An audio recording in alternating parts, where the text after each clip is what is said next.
మీరందరూ కూడా ఈ రోజు ఫ్రీగా నవ్వుతున్నారు. నాకు ఎంతో సంతోషం. అప్పుడు నవ్వు కూడా నోచుకోలేదు మనం, అవునా కాదా? ఈరోజు స్వాతంత్రం వచ్చిన సందర్భంగా మనం గుర్తు చేసుకుంటే స్వేచ్ఛగా మాట్లాడుకోలేకపోయాం, ఫ్రీగా నవ్వలేకపోయాం. ఆ వ్యక్తిని చూస్తే నవ్వితే కొడతారు, ఏడిస్తే మళ్ళా కొడతారు, కేసులు పెడతారు.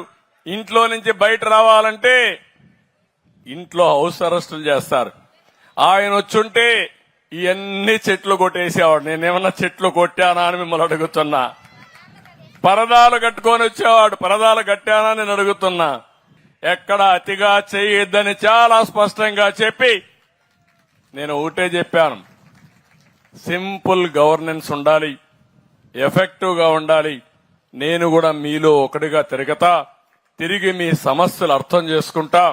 భగవంతుడు ఎంత శక్తి ఇస్తే అంత శక్తిని ఉపయోగించి మీ జీవితాల్లో వెలుగు తీసుకురావడానికి ముందుకు పోతానని చాలా స్పష్టంగా చెప్పాను. అదే ఆచరిస్తున్నా.